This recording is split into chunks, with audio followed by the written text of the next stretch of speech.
I'm Cosmo Merryweather, and this is my poetry.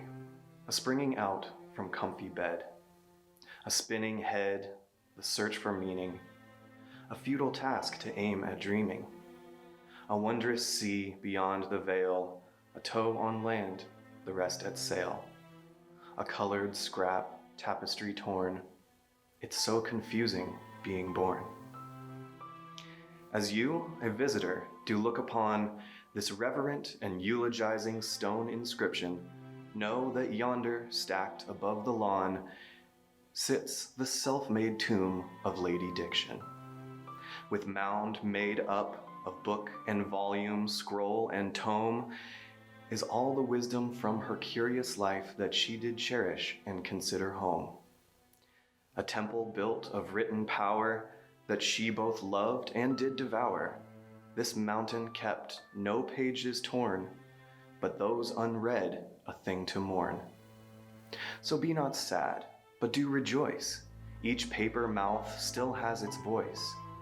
For under all this sprawling hill, I am quite sure she's reading still. Is it the lightest touch of fingers, soft and smooth against your skin? Is it the gentle push, insistent, asking you to let me in? Is it that burst of nectar sweetness, berries ripened by the sun? Is it the lips that brush across your neck and tell you you're the one? Is it the 1,000 times you've heard my voice exclaim, I love you so? Is it the circled arms that you have told to never let you go? Is it the way we meet, the passion felt, not knowing end nor start? Oh, please tell me, love, I have to know, what is your favorite part? For just today, this world is new, and we could call it only ours. It's washed and scrubbed like our fresh faces running down to dinner, our easy laughter bubbling down the stairs alongside our little stocking feet. This place is pushing up and out all of the desperate, stretching sprays of life that bring the vital force of pounding hearts as they all pop and burst within the forceful power of their boundless, flowering joy. This world is open and alive and brimming with the fruits of all the things we've ever loved and sought to press between the pages of our books of favorite lines.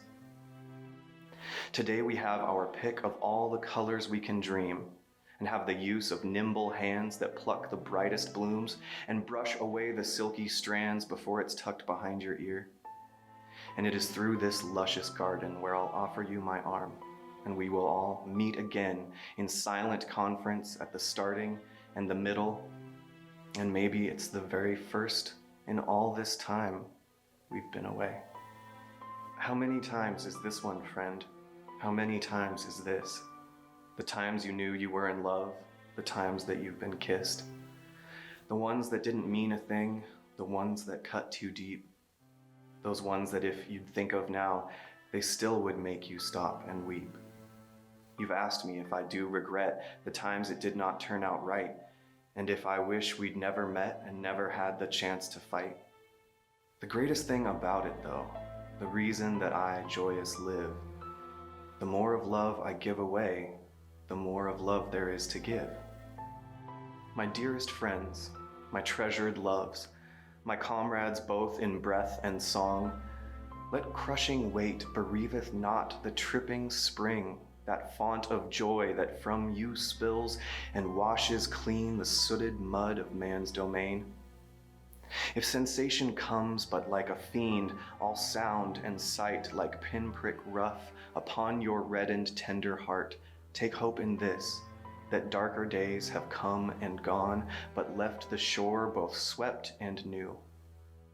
Seeming bereft of sweetness dear, we huddle lonely in this night, but know now that I am still here, and call you still my truest love.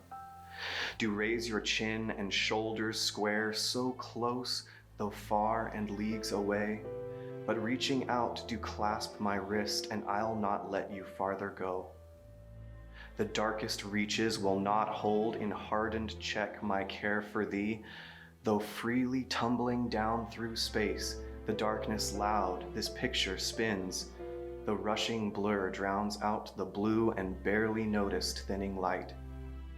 And we ourselves are surely small, but close your eyes for this, my friend, a calm and earthy heartbeats few.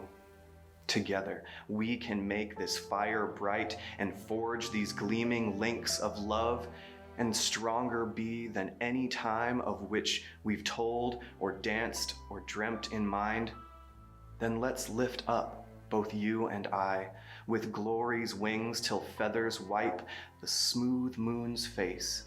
For shining kings and queens will be inside this harsh and darkened land, and spread this old and joyous light from cups held high with vision clear. And we will stand with strength renewed between this shadow here and spreading dawn. I swear I did not write this poem. Instead, it leapt with heedless might from speeding tracks, and tucked and rolled and rising slowly dusted off and whistled as it made its way through a maze of swelling corn. I did not write this poem at all. Rather, it sat with shoulders bent on hardened ground in darkened cave, and struck again and yet once more with cold and clumsy jagged flint, until that spark of future come did light its glinting wild eyes. I did not write these words, you see, but they did spring both full and formed from sweating brow, as young Athena, full in armor, tore herself from forehead of a screaming Zeus. I did not write this passage here. It dropped from blade of roughened weed on winding road forgotten still, as sun's first kiss, its fingers warm, caressed the hills and fields beyond. These words, they are not mine, you see, for they are yours, or ours, or is. They ebb and flow like frothing tide, and know not time nor death of mind. For here they shall remain to be, and always were. I merely watch them play and chase each other down the page.